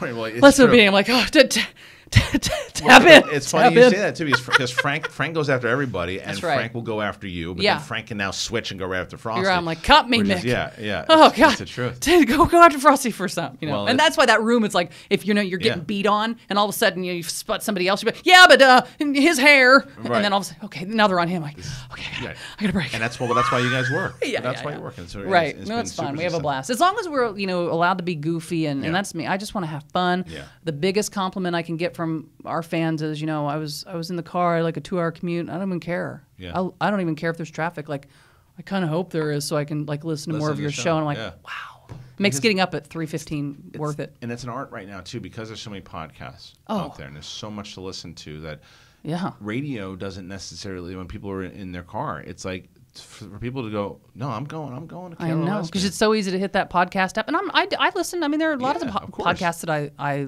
love listening to. I love My Favorite Murder. Yeah. I love those crime podcasts. Like I listen to that. I mean, there are a lot of. I love The Dollop. I mean, But I think, and I really do think that 2 years of that podcasting, that's what Yeah. fucking took you guys to be. It's that audience. yes. Oh my God. That's your core. Yeah. And that. I mean, core- look at your numbers. Yeah. I mean, that's crazy. The video views and stuff, and we don't even get that. I mean, your audience, talk about loyal and faithful. They're fantastic, and It's- it's I'm glad they're getting to know you today too. And speaking of Hi, which, guys. one of the things too that I started this with Katie Sackhoff last week. So I throw a section now to where and you're one of the best that I know anyway too. So like I'm going to give you an opportunity to ask me anything you would like to know, and you can shoot back to like if there's any and Okay. sky's the limit, nothing's off limits. You can go whatever you want to do, and like that's why I figured that's a nice way because I'm here asking you about everything, Yeah. taking you through your past.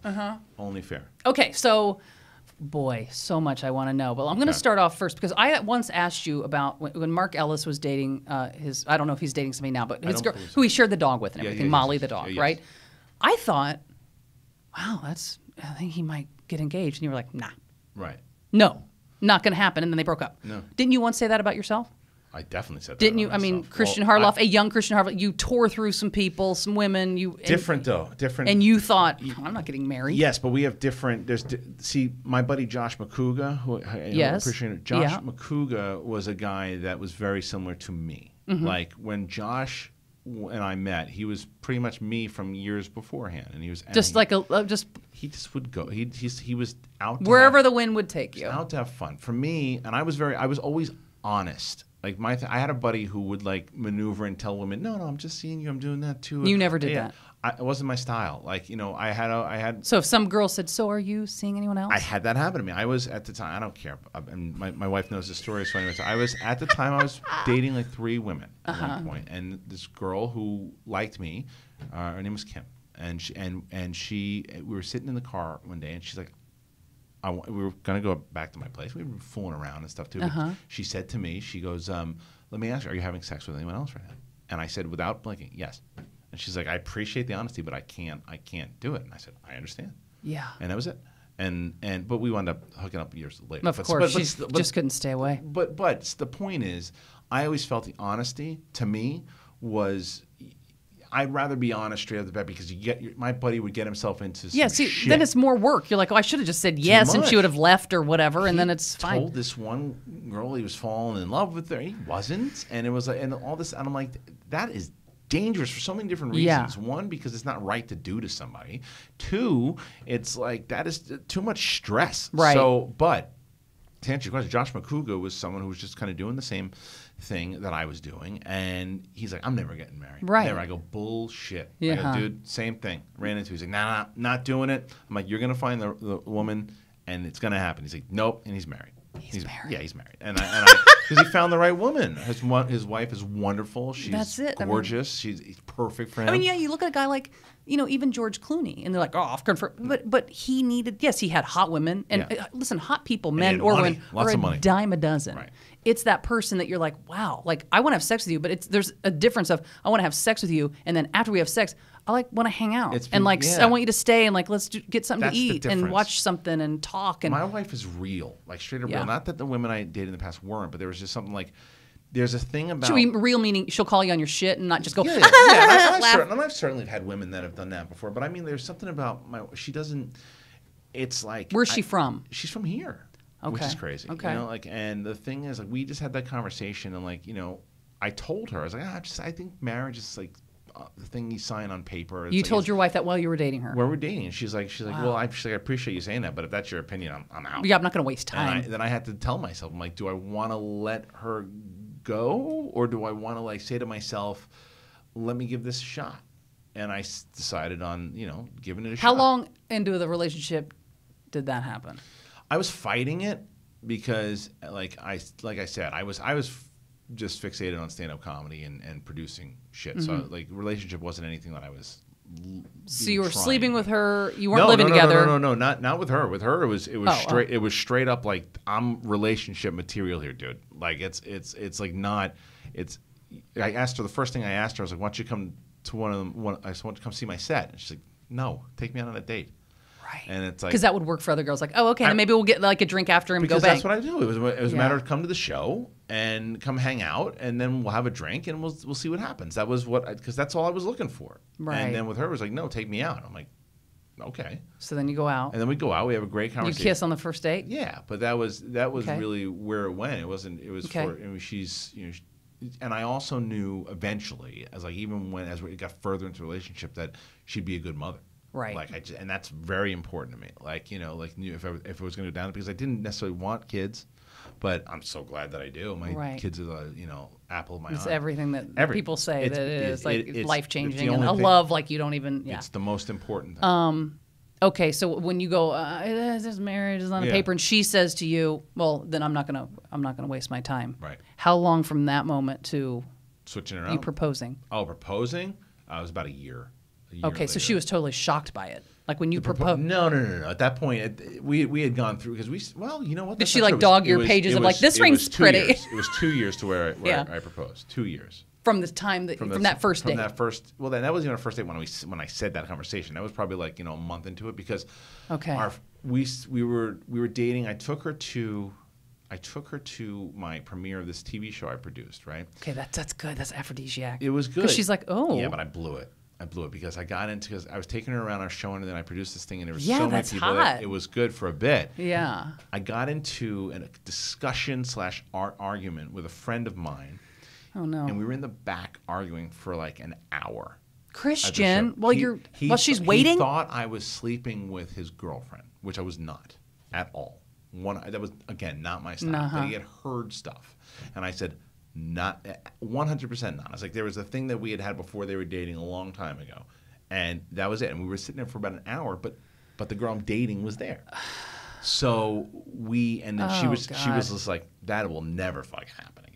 And because she's like, I was waiting for an hour, like more or less, yeah. And she was right to be pissed off. Yes, and of course. And I had to really. I remember turning on like the charm. It was like one of these things to where it was like I remember like Earl. Remember the show My Name Is Earl? Yes. To where he looked over and he's like, come on. Like it was one of those things. Like I had to really, and she's like, and at that time I could get away with that. Now, you're like trying to be now cute. she's like, No. shut the fuck up, take the garbage out. Yeah, But right. Like that little that's charm, 10 years together. boyish good looks, not gonna it work. worked back then, but like I had to work because I fucked up. That's big. Yeah, it was big. But she stuck with me. So. And how'd you propose? It was I took her out to, it was Eva Longoria's restaurant. What is it? Beso? Uh-huh. And I don't even know if it's still there anymore, but I had a friend that worked there. And so I took her out to this dinner because it was our anniversary. Yeah. And I took her out and I had her friends dress up my whole apartment and like the candles, this whole idea of what I wanted to do. Yeah. And they took my dog at the time, my pug, and they took him outside and we went out, we had this apartment and went through the side and told her to close her eyes, and candles were already lit. They lit the whole thing, flowers, everything too. Right. And then she kind of opened her eyes, and there I was. Wow. And she goes, this was after dinner. You go back to your place. Yeah. And she's like, as I'm going through, she's like, take your time. Yeah. And then yes. she said yes, and her friends come running through, congratulate her. My dog came at the time, and that was it. Do you guys have dogs now? No, I don't, because I have 2 kids. So, right. And yeah, that's a lot. We talk time about consuming. And you know what it is too? My pug was. How long did you have your pug? 12 and a half years. They're such kooky little dogs. He was my buddy. Yeah. He was my best friend in the world. My thing with him, the reason I won't get another dog yet, is because I was just thinking about it recently. And I was listening to Joe Rogan and Kevin Smith, and they're talking about their dogs. It's like watch it, but also have a box of tissues with you when they're talking about it. Like, yeah. It's like those fuckers go out so fast. Like they go, and the big dogs go quicker. I mean, I got 5 Yorkies, and it's like there's always something, Yeah, there's like always something. And I know that the love that they give you is worth it. I know it, but like I had never been in, you get devastated. Devastated, like especially it's like him and you. What was his name? Taz. So Taz, like just the boys, and he's been through it. so much stuff He with was you. And no matter you have a bad day, he's like all happy of it. to see you. Yeah, he was just a he love. was through all of it, Yep. and like so it was. The answers I probably will, but I'm same way I would never get married. I never had a dog, so. Yeah. So go back to Ellis. Do you think that Mark Ellis, when you say he's different? No, he's different. There's a thing with him. But he's like at the family when he shows pictures of him and his dog hermit, Molly. Man. I think Mark Ellis would be okay if you put him in a apartment to where he knew he could watch football, listen to Van Halen, drink Coors Light, football, but basketball, and then but you guaranteed him he could go up on stage 4 nights a week. Yeah, and happy. He'd be fine. Really? He'd be fine. Because, I mean, he's like, number one, he's got such a great voice. He's like a nice looking guy. And I remember going back to our producer, Sammy, when you guys first started coming in, you're obviously married, but Mark wasn't. And she was like, I want him for my sister. Like, he's like something, like he's like a catch, but not. So I shouldn't bother trying to hook him up with single friends. I mean, I wouldn't say that because you never. But he's going to be like, I'm not going to get married. Yeah, he's because before he was with his ex, like I hooked him up with a bunch of people, right, and like good looking girls, but he was just like, do what he not. He wasn't like not a player. No, he was not. He's not a player at all, and he also wouldn't. He wasn't those. And again, like. I don't want to go too much into him because I don't know what he's going to be saying, but like there's certain things that he just wasn't looking for it, and so that's why he's very different, cut from a different cloth than say me and Makuga. Do you think you'll have more babies? No. Yeah. Is this I won't get married now? No. This is my wife going through 2 things. Shutting down the shop. We're shutting down the shop. Because sometimes like guys especially be like, well, I gotta have my boy. I wanted one, but I mean the thing is too, like everyone thought I was going to be so upset when I had a second. My second daughter is like, she's an angel, man. Smiling at everything. It's like she looks like a little doll baby. She really is. And I think that my first daughter loves Star Wars, loves all this shit that I love anyway too. And she's like, she's pretty fucking cool. So I'm all right. What kind of dad? I know it's so early because she's so little, but you're probably starting to see like I mean, her interaction with even little boys and stuff. with my Like how? 7-year-old? Yeah, like how do you think? What kind of dad do you think you'll be when the 16-year-olds start like, "Hey, I'm here to get your daughter to go to a It's dance." gonna be tough. It's gonna be tough for Yeah, it's you. gonna be tough. But like, right? I mean, and I don't know what she's gonna be like. You know, Yeah. like I have no idea because she's in the sports and Star Wars, and she hangs with the, That's with cool, the dudes though. right now. you Right, know? Like, but that's cool. I don't know. What so that's she gonna might be. grow up and be like, like a no bullshit. Like you can't bullshit me. I'm like I'm one of the guys. Yeah. Like don't maybe, do. maybe so. Yeah. Who knows? I don't know. Oh my Yeah. god. Eh, Yeah. So so fun. that it? I think All so. right, I mean, cool. I'll think of 1,000 things when I'm Right. driving home later that I wanted to ask I you know. about, We but did. I can't think of. I think it. this is the first time that we kind of hung out. We're supposed to see movies together. I know. We're supposed to see Star Wars. Yeah. So I'm done. We were supposed to. You did come to my 40th birthday party, which was awesome. That was fun. It was because That was so fun. They had it was like a roast. Yeah, It was like a fun that was roast. a blast. We had a good time. You and Yeah. Eric showed up. Yeah, and my wife was with me too. Your wife was with you. I Yeah. love your wife. Yeah. Really, Yeah. Did she have a good time? Yeah, Good. because we don't. I mean, we really don't go out like a ton. I mean, just Yeah. with my schedule and like I'm in bed at 8:30 and I'm up at 3:15 because I have Right. to get ready. Like this hair and makeup business I got going on. If it's a regular radio day, I have no makeup and a Right. baseball cap Right, on. right, This right. is because we do the show Dish Nation. Nation, right. Yeah, so I have to be. We wrap radio at 9:30 in the morning and Dish starts shooting with us right then. So I'm up at like 3:30 in the morning Right. so I can be at work by 4 to get all dolled up. So by the time the weekend rolls around, I don't really like to have any plans. Right. And it sucks because, I'll like, if I'm drinking on a Saturday and friends are like, next weekend we should totally da-da-da. And I'm like, yes, we're doing that. You're like, I'm not. And then Friday rolls around, I'm like, I don't think Exhausted I don't, waking it's up every not. morning. I tell you, I'm waking up with a kid right now, and, Yeah. and I still wake up later than you do. And Right, it's like, hard. It's hard. I mean, man. I'm not complaining, but But- it's like any time that I don't have to have a plan, I Right. love. Well, like, that's we why have I was- nothing to do today. That's why I was honored to have you guys there because when you showed Yeah. up and because that was, I believe that was the only time you met my wife. Yeah, I believe so. But then you have a coworker did that kind of looks like your wife too, right? Oh, Miri. Yeah, yeah. she was. Yeah, she was. So for a second there you're like, with her wait, husband. wait. Yeah, yeah. Oh no, okay. Right. Yeah, Yeah, your yeah, wife yeah. is gorgeous. She is. I mean, She is. you're a good-looking guy, but I mean, she is. She's a, yeah. I'm playing in a different league. Yeah. It's true. I'm punching above. I'm my glad you weren't dumb about it. Like, no, there's probably something better. But it's Look, I hard. I have- would imagine it's hard for a guy to settle down. You got to go. Well, that's the only. I'm never gonna have a first kiss again. I'm never gonna No. bang another girl. I mean, hopefully, if you're keeping to your vows. But that was the thing. I think why I did what I did because I was in one relationship for a while, right? Oh, I was gonna. That's what I wanted to Yeah, ask you. yeah. Before your wife, what's the longest committed relationship you had? Like, were you ever in Yeah, love yeah. before? Yes. Okay. I met my old girlfriend when I was in high school. Uh-huh. Right? She was a year and a half younger than I was, and we dated on and off for like 4 years. Right. Then we Okay. broke up for a while. Mm-hmm. Then I went all through college and did a kind of run that I did when I was in stand-up, and I just enjoyed college. I had one girlfriend for like 3 or 4 months who I really liked a Yeah, lot. but in college, that's a long time. I did, and I really liked her a lot, and I kind of blew that one. But as I moved on with her, after I graduated, I started working for the WWE, Oh, right. and I was single, and I was living, and I was back in Stamford, Connecticut. She was in New York, so we reconnected. And then she moved out to L.A. She moved out to L.A. in 2002. I became a Comedy Store regular and was doing all this stuff too. And then we broke up at the end of 2004. And then I was like, never again. Yeah, I'm You know, just I gonna- said, I'm done. I'm I said, gonna play. I said, I'm done. And I started doing stand-up, doing well at stand-up, and realizing, oh, okay, this reminds me of college, like that run that I had in college. I'm Right. gonna do it. And when you're doing well in stand-up, you're doing well. So, it was it was a good time. Okay, so the longest relationship before your wife? On and off. Well, because the first one with my ex was like 3.5, 4 years. The Okay. second run was like 3 years. So it was like on and off like 7 years, but it was combined. My wife has been straight through no problems for like 10 years. 10 Yeah, years. crazy. Amazing. Well, you're amazing. Thank you, Christian. We're not done with doing this again because we're going to have to do it again for sure. Because Yeah, there's part so much two. more, just so much more to talk Yeah, to you of about. course, and always. we're going to be doing. Let's see, this comes out next week.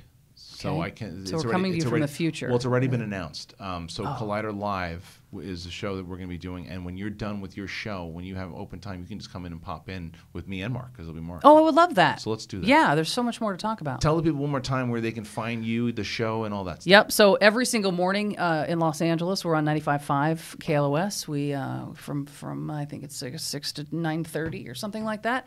And then we do a little thing at like 5:30, like a best stuff from the day before. But for the most part, 6 to 9:30. And then we also have an app. You can download the FHF Show app. And on all social media, it's FHF Show. You can always find us, yeah. And my Instagram is Heidi Hamilton Host. And if you like silly Snapchat filters and They're great. pictures of Yorkies, I'm your girl. She is definitely your girl, and I will be with them. I'm there every Thursday morning. It's our favorite part of the week. Oh, I love it. I love it. We Yeah, it's a lot of fun. have fun games. Yep. And Every Thursday morning, you guys can tune in to all those places that Heidi just said. You can hear me on there. Hopefully, Mark will be back on there Yeah. too. But that's it. That's one-on-one with Christian Harloff. The great Heidi Hamilton is here. I had you. a lot of fun talking too. to you. And next time, we'll find out why you don't do the tongue anymore.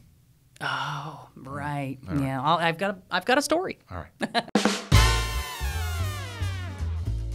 That was it. That was the interview. I hope you enjoyed it. If you're joining us for the first time on Collider Video, hit that subscribe button, like, comment, do all that stuff. And remember, this is also on iTunes. If you're listening to iTunes right now, pull over and then rate it. Subscribe it. Do all that stuff. Hit pause on the treadmill for a second and let us know what you think about these shows, and we will continue to make more of them. You can find all your favorite shows from Collider on iTunes on the Collider Podcast Network. Thank you very much. See you next time.